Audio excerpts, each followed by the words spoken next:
Viva! O meu nome é Vítor Andrade André e este é o Sentença Política, o programa de comentário político do jornal académico Voz da Academia. Temos connosco mais uma vez um painel de excelência que vou passar a apresentar para começarmos o debate. Em primeiro lugar, e seguindo o espectro da esquerda para a direita, temos a Yara Sobral, a coordenadora nacional dos Jovens do Bloco e dirigente do Bloco de Esquerda. Temos a Joana Severino Vaz, comissária nacional da Juventude Socialista e deputada municipal do PS em Setúbal. O João Valor, vice-presidente da mesa da Distrital de Viseu e deputado municipal do PSD em Viseu. E o Celso Monteiro, coordenador da Iniciativa Liberal Coimbra, conselheiro nacional e vereador da Iniciativa Liberal também em Coimbra. Começando aqui a primeira ronda e sem mais delongas, e devo já dizer que muito me surpreendeu que ninguém tivesse trazido o tema do Orçamento do Estado propriamente dito aqui a este debate, mas quer-me parecer que vamos fazer tangentes ao grande tema do momento, pelo menos o grande tema a não ser a questão da Iniciativa Liberal em Sintra, mas talvez o Celso mais à frente possa pronunciar-se sobre isso. Mas começamos então com a Yara, que trouxe aqui o tema do pacote laboral. Yara, força. E por isso mesmo também o tema do Orçamento de Estado. Boa noite a todos e a todas, boa noite àqueles que nos veem e àqueles que estão aqui presentes. Sobre o pacote laboral, primeiro queria dizer que o álbum da Rosalía está incrível. Eu acho que marca bastante a nossa atualidade política, mas voltando àquilo que importa. Sobre o pacote laboral, e antes de ir diretamente àquilo que é-nos apresentado nesta também discussão do Orçamento de Estado, eu queria voltar um bocadinho atrás e tirar se calhar um tema da Arca do Noé, mas que foi ontem.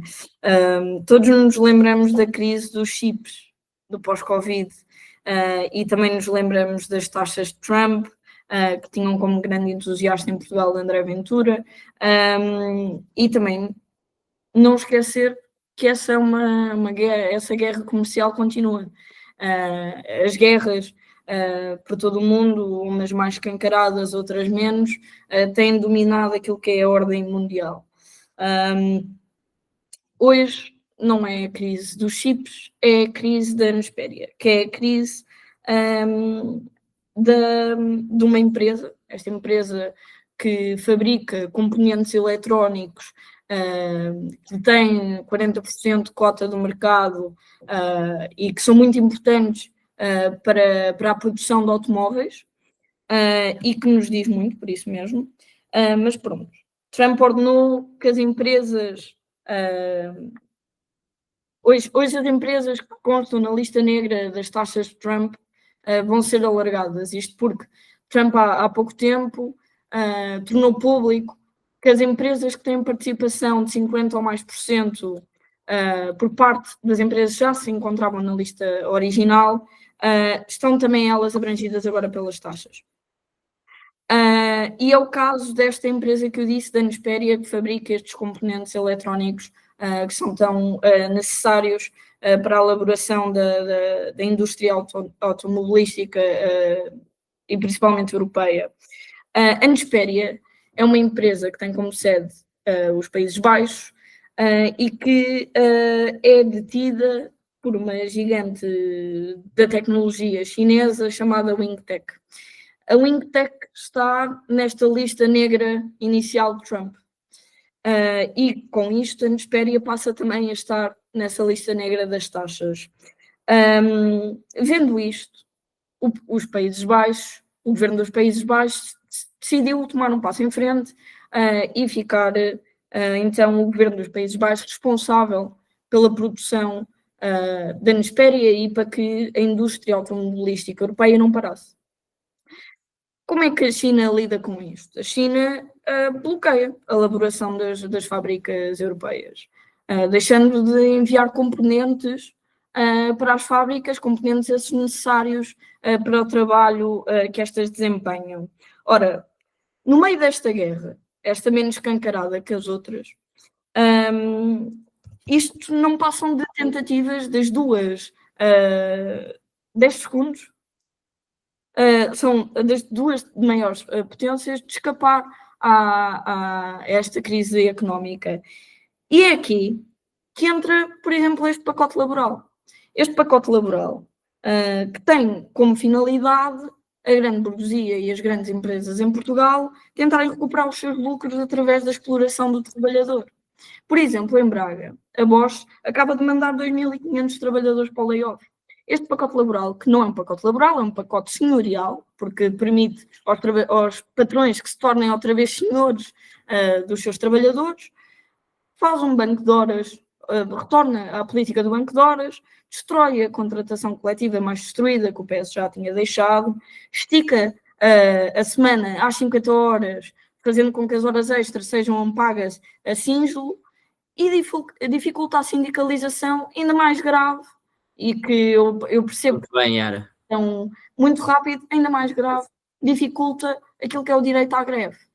Muito bem. Vais ter mais 2 minutos a seguir, porque Teremos a agora oportunidade vou de falar ter de desta coisa. compensar os restantes. Normalmente dizem que eu sou um péssimo moderador quanto aos tempos, e provou-se que é verdade agora, mas ninguém vai sair prejudicado, é a promessa que também faço. Passamos então aqui e vi já algumas reações, não se esqueçam que tem depois ronda de resposta, mas também já podem dizer alguma coisa. Vou passar aqui ao João Valor, que nos queria trazer transferências do Orçamento de Estado para os municípios, mas acho que não resiste aqui a dar uns toquezinhos ao que a Yara disse. João. Bom, antes de mais, boa noite a todos. Cumprimentar-te a ti, Vítor, enquanto moderador, e também os meus colegas de painel. De facto, há aqui algumas coisas a dizer. Eu acho que falar em grande burguesia em Portugal é um termo muito corajoso. Acho que é muito corajoso, porque não sei se existe. Mas depois também à frente, mesmo em relação aos sindicatos, também tenho aqui uma nota a dar, mas depois no tempo devido, na segunda ronda, acho que posso aflorar um bocadinho isso. Regressando aqui ao tema então, que me traz aqui das transferências do Orçamento do Estado para os municípios, também vou aqui fazer uma pequena tangente com o Orçamento do Estado. Elas vão aumentar no próximo ano. Isto reflete aqui um bom compromisso com a descentralização. É de resto já um caminho que se tem vindo a seguir ao longo dos últimos anos, sobretudo depois da pandemia do Covid-19. Justiça seja feita, foi um caminho que em parte também começou com o governo de António Costa. Os orçamentos municipais, para explorar aqui um bocadinho como é que funcionam os orçamentos municipais e porque é que as transferências são tão importantes. Os orçamentos municipais têm diferentes fontes de rendimento. Existem as receitas próprias, que correspondem a cerca de 45%, 50% do orçamento dos municípios, em média, portugueses. Obviamente isto vai depender. Se falarmos de concelhos como Oeiras ou como Lisboa, tem uma capacidade fiscal muito maior que um concelho pequeno do interior. E, portanto, aqui também estes valores, estas percentagens vão obviamente alterar e os próprios valores vão alterar.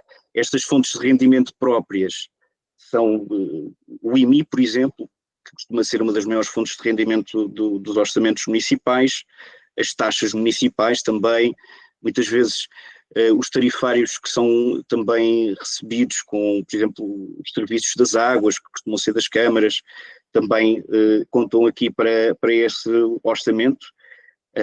Alienação de propriedade, quando a Câmara Municipal vende alguma propriedade ou um lote de propriedades. Portanto, estamos aqui a falar esse conjunto de situações que correspondem aqui a cerca de 45%, 50% do valor dos orçamentos municipais. Depois temos ainda os financiamentos externos, e aqui entram duas partes, o financiamento nacional e os financiamentos internacionais. Os financiamentos internacionais não há uma parte tão significativa, normalmente também há valores muito elevados, mas costumam ser valores muito elevados para situações específicas. Por exemplo, aqui ao longo dos últimos 5 anos, principalmente, depois da pandemia com o PRR, os municípios receberam valores bastante razoáveis que se destinaram sobretudo a infraestruturas, a habitação, isto sobretudo relacionado com o PRR, que também teve aqui transferências significativas para os municípios. No entanto, este não é de todo o maior valor que os municípios têm no seu orçamento. E depois, na parte nacional, então entram as transferências do Orçamento de Estado. O ano passado este ano corresponderam a cerca de 30% do valor total dos orçamentos municipais. Para termos aqui uma pequena ideia, o valor total dos orçamentos municipais do país correspondeu a cerca de 14 mil milhões de euros, e desses 4 mil milhões, ou seja, cerca de 30%, foram provenientes destas transferências. E o que é que são estas transferências? São transferências que a parte dos impostos que o Estado cobra, como o IVA, o IRS, são depois retornados aos municípios, um fundo de equilíbrio, sobretudo para os municípios com menos capacidade fiscal, vou tentar despachar-me, o fundo de descentralização. Estes dois são aqueles que correspondem à maior fatia e são Muito aqueles bem. que têm vindo a ter aumentos maiores. E só, mesmo para terminar, mais 10 segundinhos, porque é importante que estes aumentem? Porque justamente é aqui que entram as novas capacidades que os municípios têm, que lhes foram atribuídas a nível da gestão dos auxiliares da escola, das refeições, e têm também aqui uma componente de decisão política, ou seja, não estão só dependentes daquilo que Então é, vai ser mesmo terminar. mas também da gestão política, ou seja, deixar aqui uma nota positiva para isso. Depois, Muitíssimo obrigado. Depois vocês têm mais algum tempo, mas já percebi que se vos der o braço, vocês comem o corpo inteiro, já nem é só o dedinho. Mas vamos passar agora à Joana, que para, enfim, desintoxicarmos um pouco, nos traz o tema da imprensa livre. Joana, a palavra é tua. Obrigada, Vítor. Não sei se me conseguem ouvir. Perfeitamente. Pronto. Em primeiro lugar, queria agradecer o convite da Voz da Academia, e acho que, tendo em conta que é um jornal académico e especialmente tendo em conta também os ataques que temos observado a jornalistas, especialmente por parte de certos líderes políticos nos últimos tempos, faria todo o sentido falarmos um bocadinho sobre a liberdade de imprensa e aquilo que deve ser o papel do jornalismo numa sociedade tão polarizada e tão dividida como está a nossa. E para tal, acho que quando permitimos que existam na nossa sociedade estes ataques à imprensa, temos de nos lembrar sempre que estes ataques nunca são ataques aos jornalistas, é um ataque ao próprio direito que nós temos de estarmos todos informados numa altura em que a disseminação de fake news e de factos que são facilmente desmentidos no dia a seguir, mas que já são preferidos e são mentira em debates em pleno horário nobre, tem de ser pensado por todos nós enquanto sociedade. E quando certos partidos políticos tentam descredibilizar sistematicamente os meios de comunicação social, dizendo que os jornalistas são tendenciosos, que só têm a sua carreira feita à base do comentário da existência desses partidos, aquilo que acontece é que estamos a minar a confiança que temos e a confiança que temos todos enquanto cidadãos nas instituições que devem servir como garantes da informação livre e despretendida.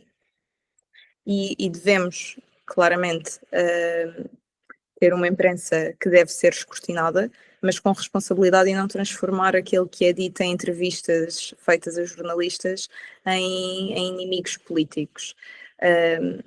Porque a realidade é que a nossa democracia está num momento em que precisa de uma imprensa que seja verdadeiramente livre, até porque a liberdade assusta quem quer o poder sem ter de ser escrutinado e sem ter de responder a perguntas.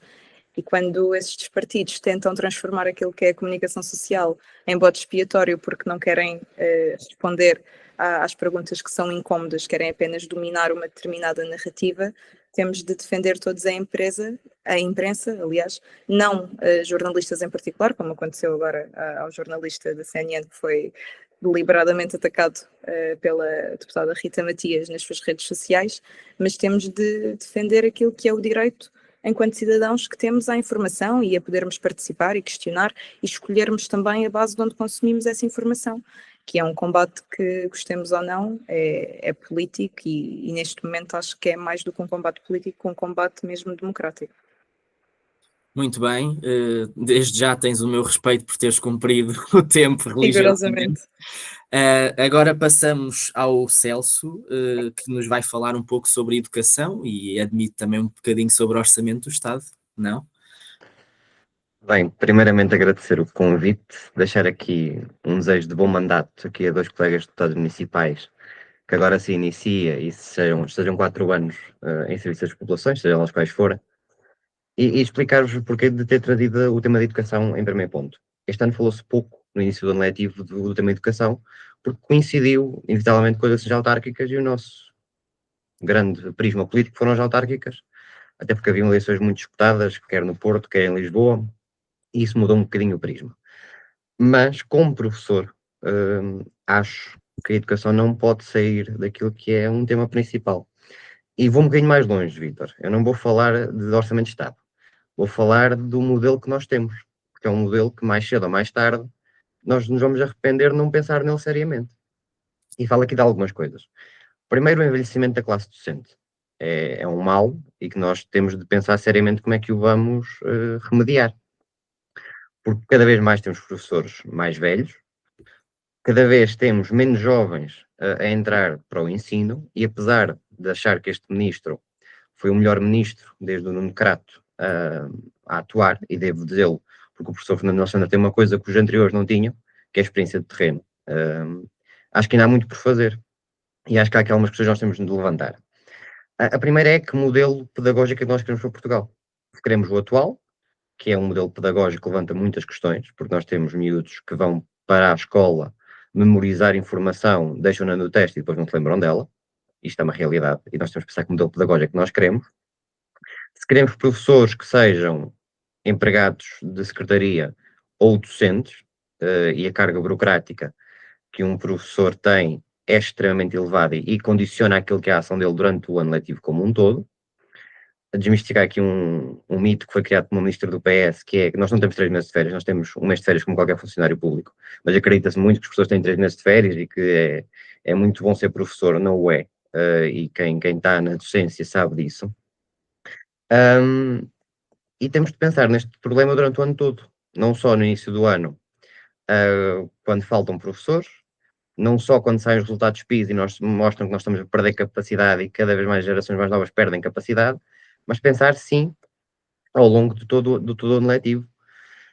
E deixo aqui algumas sugestões que me foram passando pela cabeça nestes 3 anos que dei aulas, que é, o primeiro ponto, acho que temos de pensar em profissionalização e serviço. Cada vez mais. Temos muitos estudantes de licenciatura que saem para dar aulas, saem para tapar buracos e depois não têm a sua profissionalização feita. E acho que nós podemos dar esse toque a quem faz tanto pelo país e viaja pelo país. Temos de mudar o modelo de contratação. O modelo de contratação é uma das coisas que afasta claramente os jovens da docência. Porque um jovem que queira formar família, ou que já esteja numa fase inicial de formar família, não se vai candidatar para ir anualmente mudar o sítio de residência. Isso condiciona muito aqueles que querem formar família e querem ser professores. E temos que pensar como é que isso se pode fazer. E dando já aqui um toque ao João, finalmente o governo percebeu que transferir funções também tem de vir acompanhado de transferir meios financeiros, porque transferir decisões sem transferir dinheiro, sem definir um encargo financeiro capaz de os ajudar, é a mesma coisa que causar um caos completamente nos poderes locais. E mesmo para terminar, nós temos de pensar o que é que também queremos ensinar na escola. A inteligência artificial é um problema que nós vamos ter de lidar com ele mais cedo ou mais tarde, e não é retirando da escola que o vamos resolver, porque os miúdos hoje são inteligentes e conseguem ludibriar qualquer professor usando ChatGPT e afins. E pensar também naquilo que são as literacias. E aqui não falo só da literacia financeira, como foi uma preocupação deste governo em colocá-la lá, e muito bem, mas também literacia política. Não podemos ter miúdos que saem do 12º ano e quando têm um boletim de eleições autárquicas não sabem para que é que ele serve. E também temos que pensar na literacia emocional. Temos miúdos cada vez mais novos a sofrer de stress, e mesmo para terminar, a sofrer de stress, a sofrer de ansiedade, a sofrer de depressão grave, e nós não os ensinamos a lidar com isso. Por isso, o desafio que eu aqui deixo, e foi muito trazer este tema para debate, foi: a educação é a base de qualquer sociedade. E enquanto nós não olhamos para ela como devemos olhar seriamente, como a reforma estrutural que ela merece ter, vamos andar sempre, ano após ano, atrás dos problemas. E eu Muito sei que bem, as reformas, Celso. desculpa, as reformas estruturais não trazem votos, mas são as mais necessárias para o país. Muito bem, vamos passar agora à ronda de resposta, onde vão ter 2 minutos e não vou ser tão tolerante, já deixo aqui essa nota. Portanto, 2 minutos, passa a correr, bem sei, mas voltamos aqui à Yara. Yara, são 2, não são 4 minutos, portanto, podes agora responder algumas coisas. Força. Quando a Joana Vaz falava da liberdade de imprensa e dos ataques aos jornalistas, isso vem claramente acompanhado de uma mudança do panorama social e cultural português, que não é só português, Portugal não é uma ilha isolada, mas é uma mudança na forma de estar, que não é apenas política, e que nós vemos cada vez mais o panorama político marcado pela agressividade. Foi uma coisa que nos trouxe a extrema-direita ao nosso espectro político, e que muda completamente a forma das pessoas consumirem e consumirem também notícias. Há uma desconfiança brutal, no entanto, não existe uma segurança aos jornalistas e à liberdade de imprensa sem combater a precariedade nesta indústria, que infelizmente está assim mesmo rotulada como uma indústria, porque é a lei do que vende mais, é a lei dos títulos que mais vendem, até títulos com reticências, que eu acho que devem ser uma facada a toda a gente que já estudou a comunicação ou jornalismo. E isso também é uma forma, como dizia o Celso, de educar. Falta também muita literacia mediática nas escolas. E eu não sou contra a literacia financeira, muito pelo contrário, eu acho que a literacia financeira deve servir o seu propósito, que é de uma criança, um jovem não pode sair da escolaridade pública obrigatória sem saber para que é que servem os seus impostos. Porque eu acho que é aí que falha a literacia financeira, que é toda a gente contribui e ninguém sabe para o quê. E antes de me preocupar com as formas de investimento e tudo mais, isso acabaria com muito daquilo que é o famigerado populismo, que não é populismo, e quanto mais depressa nós pararmos de chamar populista esta direita, melhor será, porque populista eu acredito que é uma direita como a do Marcelo e não a como a do André Ventura, por exemplo. Isso dava todo um outro programa, portanto Sim. fica já aqui o repto. Passamos então ao João Valor para os seus 2 minutos de direito de resposta. Eu não estava à espera de ouvir alguém chamar populista ao Marcelo, pelo menos. Não era de uma forma pejorativa, atenção. Não, certo. O populismo é um conceito que está definido pela ciência política, portanto acho que também convém chamar os bois pelos nomes, permita uma expressão.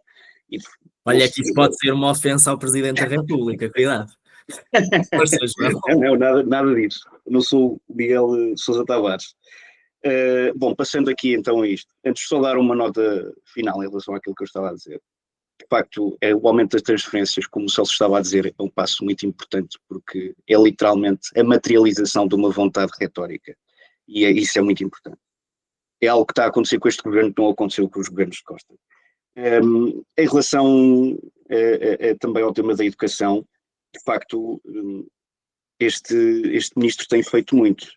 E acho que as pessoas muitas vezes também têm alguma dificuldade em acompanhar aquilo que tem sido o trabalho que ele fez, mas eu vou começar por salientar o facto mais óbvio, que é este ministro conseguiu pacificar as relações com os professores.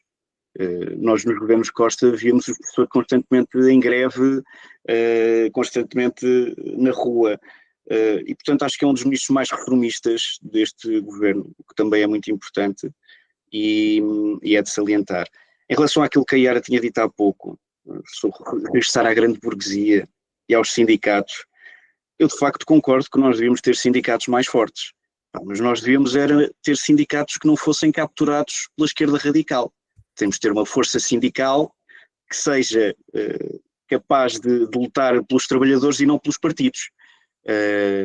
E acho que é isso que de facto falta, é não termos CGTPs que estejam aqui subservientes aos interesses, não é do grande capital, mas é do grande partido, e que de facto lutem por questões como, por exemplo, contratos de trabalho coletivo em condições que permitam aos trabalhadores ter efetivamente melhores condições. E pronto, desta vez não tomo mais do que o tempo estipulado. Muito bem, vais receber aqui um prémio também. Passamos aqui à Joana, força. Eu acho que o João agora, quando disse que devíamos ter organizações sindicais que lutassem pelos trabalhadores e não pelos partidos, deve-se ter enganado e queria dizer patrões, que é isso que este governo do PSD tem feito, é lutar pelos patrões. E agora tenho de acompanhar um bocado a Yara na questão do pacote laboral. Acho que este governo de Montenegro tem sido tudo menos reformista e as poucas reformas que tem feito, nomeadamente no âmbito da educação, acho que foram muito parcas para aquilo que devia ter acontecido, porque me parece a mim que eliminar o programa de cidadania é uma reforma pouco ambiciosa. E eliminar certos conceitos que são introduzidos nesse programa de cidadania é muito pouco ambicioso para aquilo que o país precisa neste momento.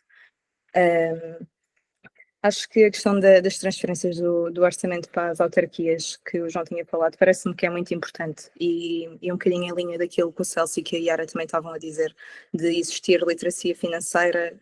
Nós, enquanto jovens, sentimos todos a dificuldade que é quando saímos da escolaridade obrigatória, e sendo nós de zonas diferentes do país, o João é de Viseu, o Celso é de Coimbra, eu sou de Setúbal, não fazemos parte dos grandes centros urbanos onde se concentra grande parte da vida ativa, mais ou menos. Pronto, eu faço parte da área metropolitana de Lisboa, mas não trabalho propriamente lá, portanto sinto as mesmas dificuldades que todos os jovens sentem, não só a nível daquilo que é perceber como é que funciona isto tudo da política local, porque acho que não somos educados nesse sentido, e de perceber como é que funcionam os impostos e o que é um orçamento de Estado, para que é que estas coisas servem todas, e enquanto agora jovens autarcas são questões que temos efetivamente de nos debruçar, e acho que esta questão de existir muito investimento do PRR também foi uma questão importante agora para o desenvolvimento e para a efetivação daquilo que é a descentralização de competências, e são temas que nos tocam a todos muito. Muito bem. Celso. Bem, eu vou tentar em 2 minutos falar de tudo aquilo que eu acho que foi falado aqui. Vou começar pelo fim, para ser mais fácil. Sobre a disciplina de cidadania. Este ministro fez uma coisa que era importante fazer na disciplina de cidadania, que foi balizá-la. Nós não podemos ter dúvidas disto. Não balizar uma disciplina é dizer a qualquer professor, vá da esquerda, vá à direita, dizer, fala daquilo que tu entendes. E isto é perigoso quando fala de educação, seja à direita, seja à esquerda. Eu não estou a dizer que isto acontecia, mas é bom que qualquer disciplina tenha balizas daquilo que deve ser dado, e a forma como o projeto de cidadania é construído em cada escola prevê que cada escola conheça a sua realidade e consiga dar a cidadania da melhor forma à comunidade que serve. Tão simples como isso. Por isso acho que esta coisa da cidadania foi bem ser balizada. Eu, quando entrei para a docência há 3 anos, já dizia que a disciplina de cidadania era um saco de gatos. E efetivamente era para quem leciona a miúdos desde o 5º ao 12º, aquilo era um saco de gatos. Depois, sobre o pacote laboral, eu não vou entrar na questão da burguesia e das grandes burguesias, não vou entrar por aí, porque acho que não vale a pena. Porque acreditar que em Portugal existem grandes burguesias é entrar numa distopia maior do que o Manifesto Comunista, e não vou entrar por aí. Mas vou falar de 2 coisas, que é sobre sindicalismo. Concordo com o João. Sindicatos fortes, sim. Sindicatos partidarizados, não. Uma das piores entidades que fez pior aos professores foi o sindicato dos professores. A FENPROF foi das piores coisas que aconteceu aos professores. E foi ao longo dos últimos anos, foi daquelas que menos defendeu a classe, que dizia que devia defender. Isto é um problema e tem uma justificação. Quem estava à frente da FENPROF não dava aulas há anos. E é difícil quando se tenta defender uma classe que não sabe quais é que são os problemas que ela sofre no dia a dia. Querem fazer greves? Eu concordo a 100% com a greve. Nunca a fiz por escolha própria. Mas deve ser feito. Mas querem fazer greve, façam ao modelo japonês. Não parem serviços, parem de cobrar bilhetes. Querem fazer isso? Façam. Castiguem efetivamente os patrões. Não castiguem quem precisa de transportes públicos para ir trabalhar. Porque isso, ao fim do dia, só quem prejudica quem vai trabalhar. Por isso, concordo com o direito à greve? Sim, mas há direitos fundamentais. De resto, acho que falei sobre tudo. Já sobre terminaste as transferências. Transferências, falas no mercado de Fala-se. transferências em janeiro, para quem gosta de futebol. Mas tenho de fazer aqui uma ressalva, que é: este programa não é inimigo dos sindicatos, ao contrário do que pode parecer aqui por algumas intervenções. Pelo contrário, eu já fui sindicalista do Sindicato dos Estudantes, no caso, e tenho muito orgulho de ter pertencido a esse movimento. Mas agora que o Celso terminou, vamos aqui iniciar a nossa segunda ronda, que é uma ronda que, curiosamente, não é sobre presidenciais, mas é sobre presidentes, diferentes presidentes ou candidatos a presidentes. E começamos aqui pelo João, neste caso, portanto as rondas mudam e, portanto, nós também mudamos aqui a ordem para dar mais alguma justeza. Não há 4 rondas, infelizmente, mas pronto, é o que é. Não tínhamos tempo. João, queres nos falar de um primeiro-ministro que depois foi presidente, Cavaco Silva? Justamente, este ano comemoraram-se os 40 anos do primeiro governo de Cavaco Silva, em 1985. O professor Cavaco foi primeiro-ministro e depois foi presidente da República. Vou aqui também assinalar alguns traços importantes da sua presidência. Mas antes disso, quero aqui assinalar aquele que foi o progresso que Portugal conseguiu com os 10 anos de governo do professor Cavaco. Desde logo, o país construiu-se, porque existe claramente um país antes do professor Cavaco e um país depois do professor Cavaco.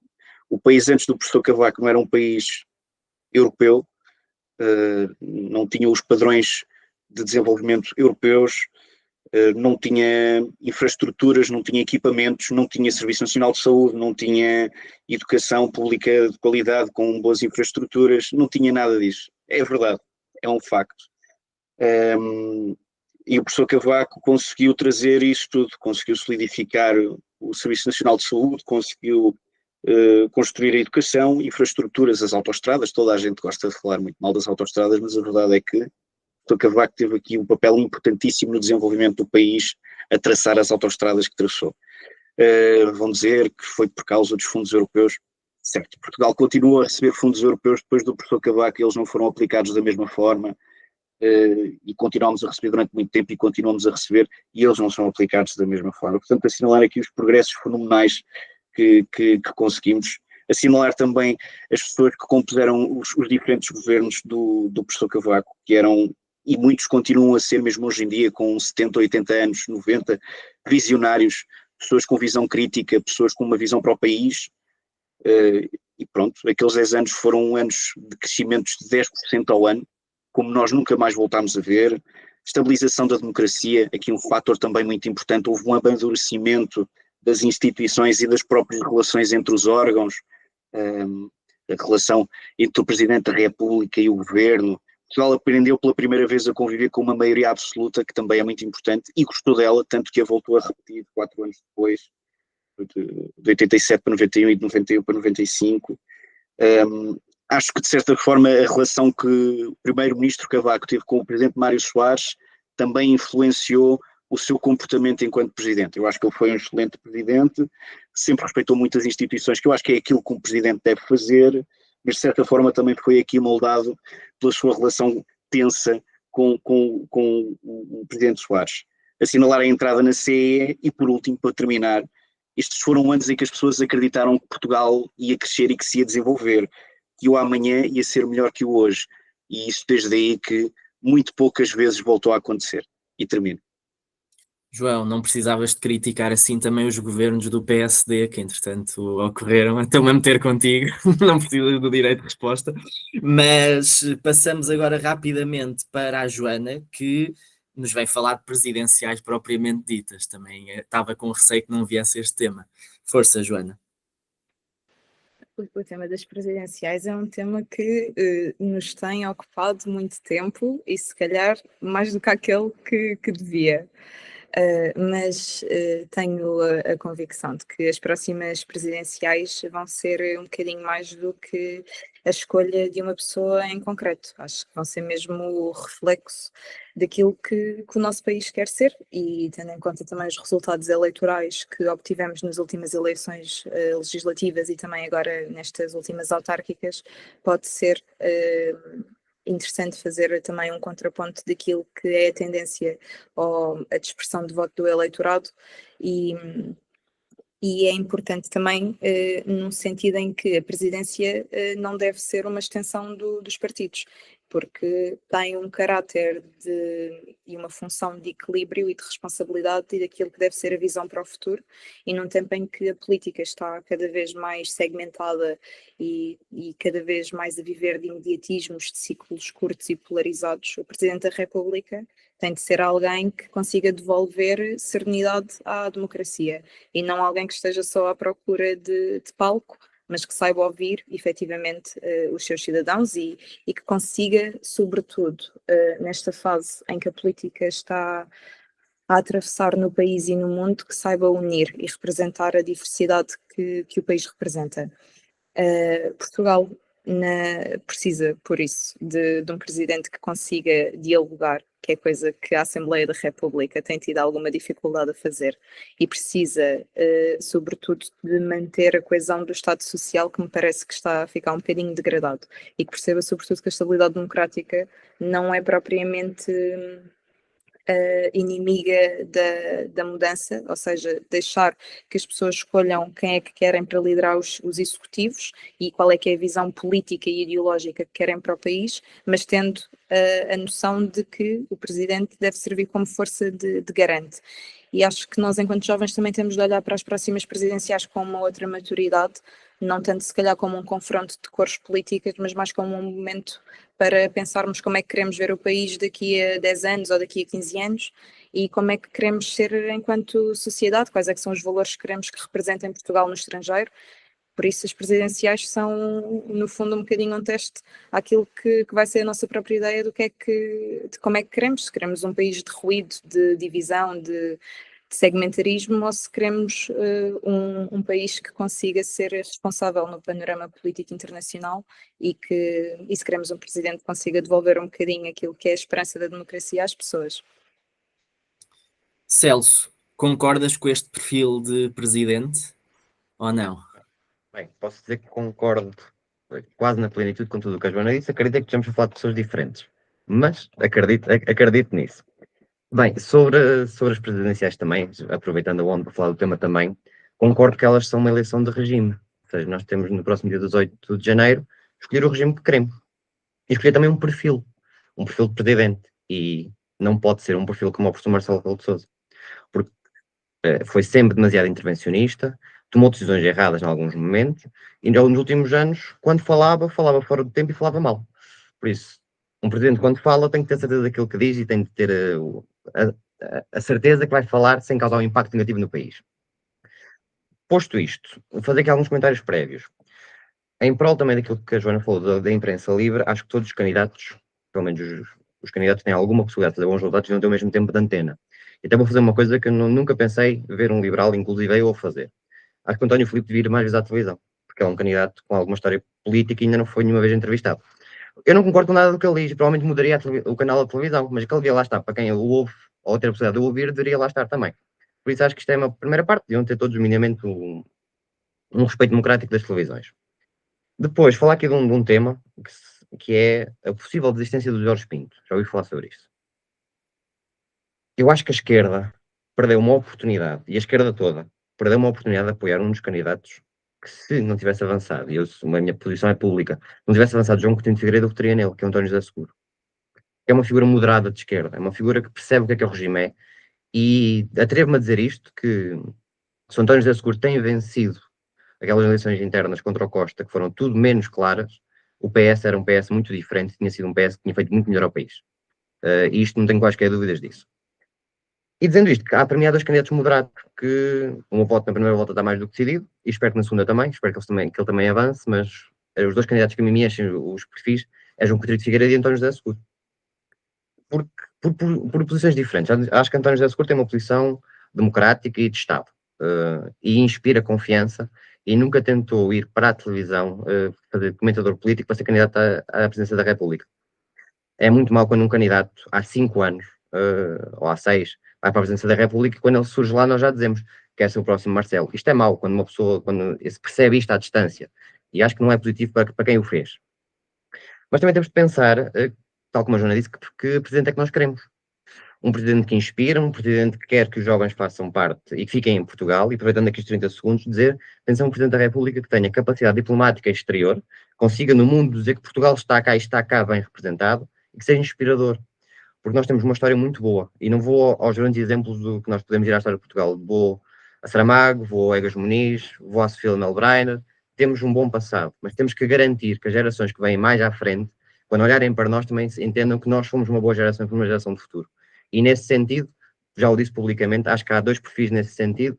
Há 2 pessoas que podem representar esse Portugal inspirador, esse Portugal que sabe dialogar e que é um garante da democracia, que não é um Portugal de ruído.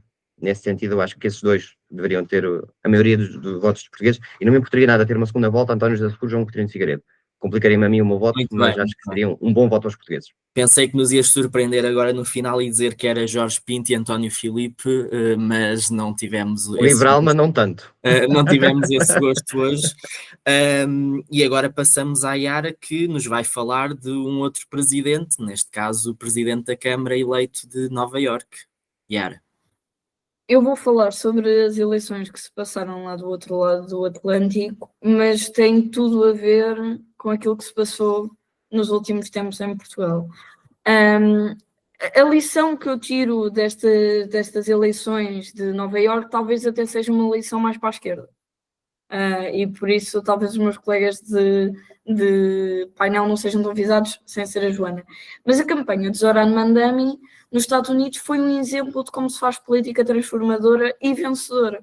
Ele agarrou num tema que toda a gente sente na pele, que é o aumento brutal do custo de vida, e fez disso o centro de tudo, nada de dispersar, rendas a subir, salários que não chegam, o preço do pão, da creche, do autocarro, e isso está a mexer com a vida das pessoas, e isso também deve ser sobre as presidenciais, atenção.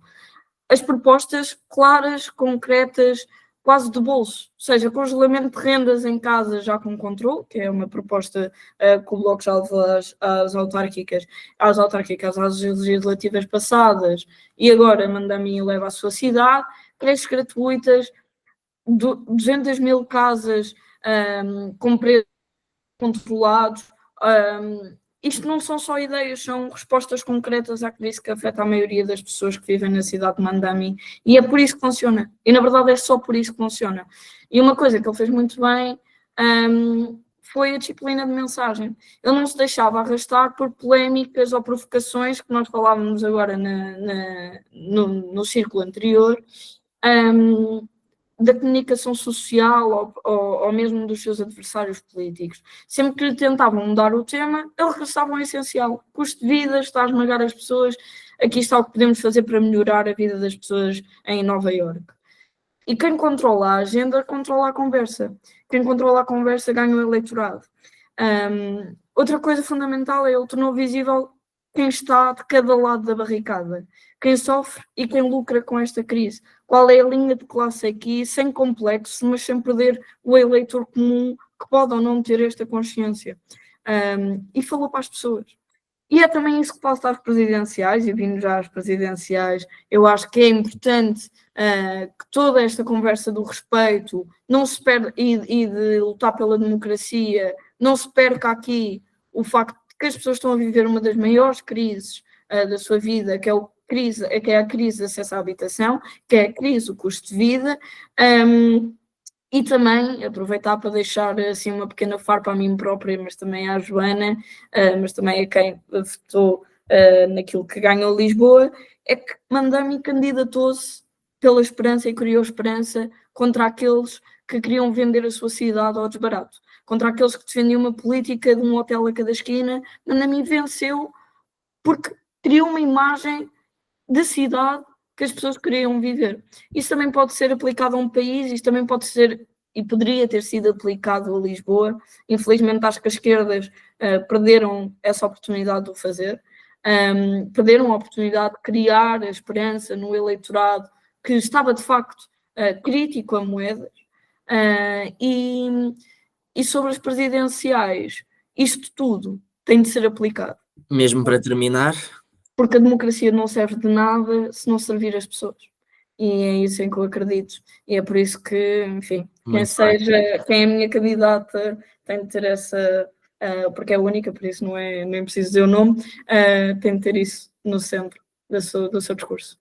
Sim, aliás, podiam adotar aquela música do Anselmo Ralph, a única mulher, ou a última, já não me Olha, recordo. vou-lhe mandar isso. É uma boa Vou sugestão, sugerir isso. não cobro por esta dica valiosa. Obrigada. Agora, vamos aqui à nossa rúbrica final, que dá o nome a este programa, que é a Sentença Política, e começamos precisamente pela Joana. Mas antes disso, deixem-me só dizer que pronto, também o moderador às vezes pode dar uma outra farpa. Ouviu-se falar de uma forma que eu não gostei de reengenharia social. Era interessante ver quantas pessoas saíram de Lisboa nos últimos anos, e não digo que seja apenas no governo do PSD, CDS e outros partidos, mas quantas pessoas saíram de Lisboa, e isso obviamente tem alguma influência nos resultados. Mas pronto, isto é algo para pensar e para depois um próximo programa também. Ainda aqui à Joana. Joana, qual é que é a tua sentença política desta semana? Vou só aproveitar a farpa que deste agora à questão das eleições autárquicas em Lisboa e tenho a dizer que acho que o problema se calhar não foi das esquerdas, mas da própria tendência daquilo que é o eleitorado que consegue permanecer em Lisboa ao final de 4 anos de governação Carlos Moedas. Mas como não falámos de saúde neste debate, a minha sentença política vai para Luís Montenegro e é uma sentença política negativa pela forma como ele tem gerido todo este problema na saúde, que prometeu soluções fáceis, soluções de 100 dias para um problema que é absolutamente estrutural. Têm falado repetidamente da pesada herança que veio dos ministérios anteriores tutelados por António Costa, mas não consegue largar Ana Paula da mão e está a prendê-la a um cargo para o qual ela claramente não tem capacidade de dar resposta nem solução. Muito menos soluções em 100 dias, que já passaram muito mais do que isso, e os problemas na saúde só começam a agravar e a agravar e a agravar. Muito bem. Celso, tu também querias falar sobre saúde, mas eu acabei por te redirecionar um bocadinho, mas se quiseres dou-te 10 segundos sobre saúde. Se não, falas só sobre a tua sentença política. Qual é que é esta semana? 10 segundos antes da sentença política. E dizer uma coisa simples. O modelo que nós temos de saúde vai continuar a triturar ministros enquanto não se pensar que o modelo está a funcionar mal. Por isso, metam lá os ministros que quiserem, o modelo funciona mal e tem que ser repensado, se não podem pôr lá o Papa, que ele não faz milagres com o sistema que nós temos. Só este pequeno ponto que eu também queria deixar sobre a saúde. A minha sentença política vai para os autarcas recém-eleitos de todo o país e interpretem-na como positiva ou negativa. Eu deixo aí à vossa subjetividade. A sentença vai para que as obras e a política de proximidade não se façam nos últimos 6 meses. As autarquias governam-se durante 4 anos, as autarquias governam-se durante todos os dias, na proximidade, nas pessoas, porque algo que descredibiliza os políticos como um todo é a distância que se cria entre momentos eleitorais e a chegada ao momento eleitoral e dizermos nós somos todos amigos porque agora precisamos do vosso voto. Um autarca, um político, não se faz de eleições, faz-se de governação. Estadistas e políticos têm uma diferença. Políticos pensam na próxima eleição, estadistas pensam na próxima geração. Nós estamos a aprender de que lado de barricada é que nós queremos estar. Respondendo aqui à provocação do Vítor do início do programa. Já não tens muito tempo, mas... Pronto, vou dizer isto porque guardei esta para o fim. É por isso que a IEL retirou a confiança política a uma vereadora em Sintra, porque nós não compactuamos com populismos, não compactuamos com os discursos de ódio, e onde tiver o Chega, a IEL não está. É a diferença entre nós e os outros partidos. Já ouvi dizer que nos Açores não foi bem assim, mas isto... Autonomia regional, eu se estivesse lá não aceitava. Mas muito obrigado, Celso. Agora passamos à Yara. Yara, qual é que é a tua sentença política esta semana? Ouvi dizer que vais condenar alguém a alguma coisa. É verdade, mas antes disso, só fazer reparo que os meus colegas de painel, quando eu falei sobre o pacote laboral, em nada falaram sobre as medidas do pacote laboral, mas em tudo falaram sobre um lapso que eu corrigi em seguida. Passando então para a minha sentença. A minha sentença vai para o Ministro da Educação, que foi aqui louvado, pela triste iniciativa de ter descongelado e aumentado as propinas, não pelos míseros 13 euros, mas são os 13 euros que me apoquentam, é na verdade a porta que se abre e que se abriu também em julho, quando pela calada das férias lá se enviou uma proposta de revisão do RGES e que se metia lá uma linha em que se aceitava a abertura da forma de financiamento do ensino superior através de empréstimos por parte dos estudantes, e eu não considero que este ministro seja de todo um ministro reformador, é um ministro contra a reforma, mesmo aquilo que tenha sido as poucas reformas que vai fazendo na escola pública são insuficientes e as suas prioridades são claramente trocadas quando falamos primeiro em cidadania e depois em modelo de contratação e depois em salários e depois em subidas que são insuficientes e depois em reformulação do estado do ensino. Muito bem. Em Portugal. João, qual é que é a tua sentença política esta semana? Isto havia aqui muito suminho de saúde, às presidenciais, isto havia aqui muita coisa, havia aqui... É um programa muito versátil. Havia aqui muita coisa que ainda se podia dizer, mas vou passar à sentença. É uma sentença para Andrew Cuomo e para a sua máquina, que passaram os últimos dias a culpar um candidato republicano, Curtis Sliwa, pela vitória de Mandani e a defender que este devia ter retirado a sua candidatura em favor de Cuomo. Ora, eu acho que é muito pouco democrático defender que um candidato deve deixar de o ser porque o outro não tem a capacidade de convencer o eleitorado a votar em si. E também é aqui um precedente muito negativo.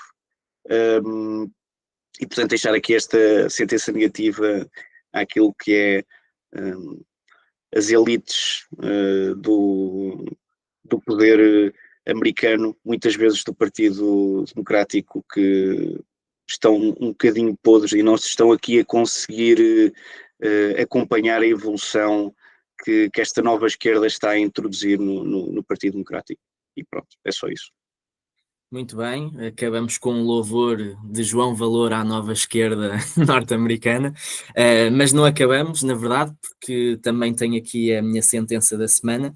Esta semana a minha sentença só fala de calculadoras, portanto é para a malta comprar uma calculadora, podia ser para o primeiro-ministro por causa da questão dos dias na saúde, mas só não é porque ele disse que era até ao final de 25 e portanto como nós somos de um jornal académico também queremos ter essa justiça para ele, mas pode calcular quantos dias faltam até ao final do ano e acho que não vai ser fácil cumprir, mas na verdade é uma calculadora para o centro-esquerda e a esquerda para tentarem perceber que percentagens é que cada um dos candidatos presidenciais vai ter e para contarem há quantos anos não existe um presidente da República de esquerda.